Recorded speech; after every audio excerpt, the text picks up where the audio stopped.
एक जंगल के एक विशाल पेड़ पर एक नंदिनी चिड़िया अपने बच्चों के साथ रहती थी।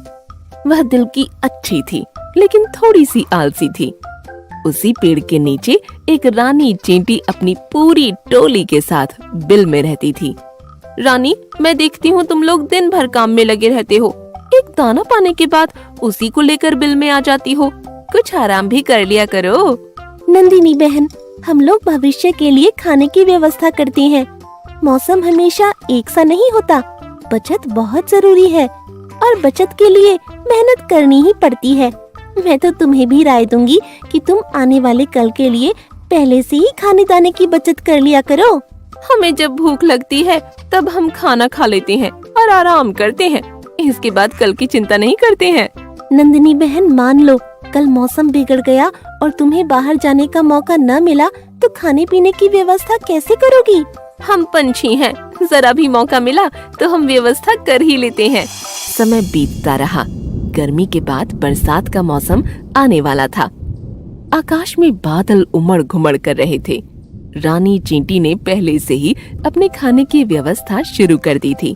वे लगातार बाहर से अपना खाना लाकर बिल के अंदर इकट्ठा कर रही थीं। नंदिनी चिड़िया अपने चिड़ा और बच्चों के साथ आराम से अपने घोंसले में बैठी थी। यह रानी भी हमेशा परेशानी मोल लेते रहती है। खुद आराम नहीं करती और बाकी चींटियों को भी काम पर लगाए रखती है। अरे जरा से बादल क्या दिखे, ये सब चिंता में डूब गईं। अभी 2-4 दिन बाद बादल इकट्ठे होंगे, इसके बाद शायद बरसात हो सकती है। इस बीच लंबा समय है। रानी ने उनकी बात सुन ली और रुक गई। नंदिनी बहन, मौसम का कोई भरोसा नहीं होता। समय रहते अपनी तैयारी कर ली जाए तो उसमें बुराई ही क्या है। मैं तो कहती हूँ तुम भी अपने खाने की व्यवस्था कर लो। हाँ, 1-2 दिन के बाद विचार करूंगी। अभी 2 दिन पूरा आराम करने का इरादा है। आज करे सो कल करे, कल करे सो परसों। इतनी जल्दी क्या पड़ी है, जब जीना है बरसों।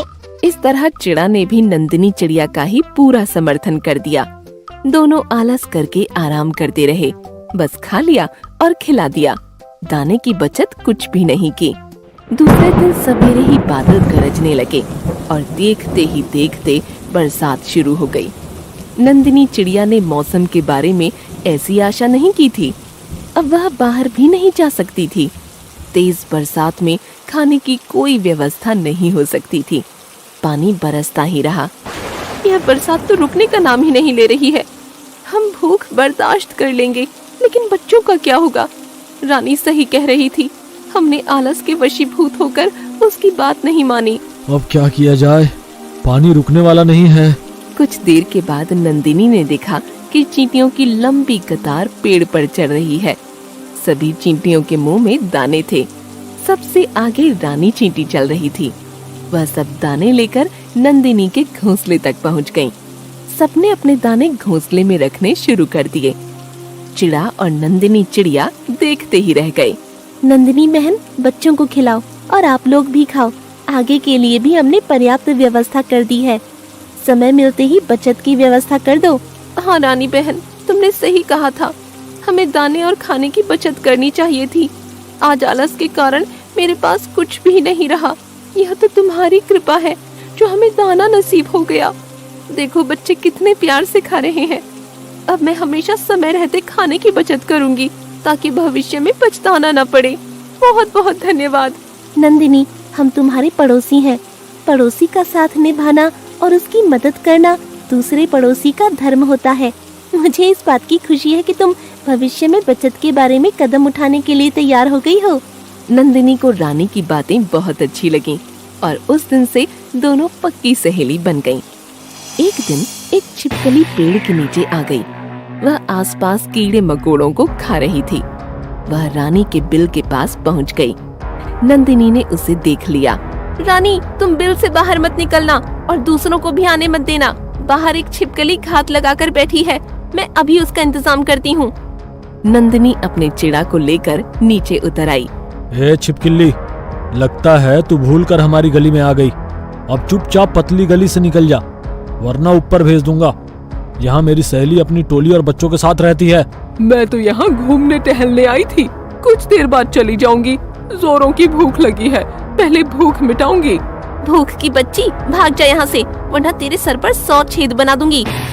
इतना कहकर चिड़ा और चिड़िया ने अपनी चोंच से छिपकली पर वार करना शुरू कर दिया। अरे बाप रे, मर गई रे, मेरे सर में सुई चुभा रही है, ये दोनों मिलकर मुझे मार ही डालेंगे, मुझे माफ करो भाई, मैं भाग रही हूँ। इतना कहकर छिपकली जो भागी कि भूल कर भी पीछे मुड़कर कभी नहीं देखा।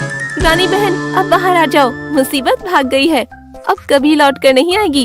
अगर लौटने की सोचेगी भी ना तो उसे हमारी चोंच की मार याद आ जाएगी। बहुत बहुत धन्यवाद नंदिनी। अरे बहन, ये तो पड़ोसी का धर्म है। चलो, इसी बात पर मुंह मीठा होना चाहिए। रानी अपनी टोली के साथ शक्कर के दाने लेकर पेड़ पर आ गई और सभी ने बड़े प्यार से मुंह मीठा किया। इस तरह रानी और नंदिनी की दोस्ती हमेशा चलती रही।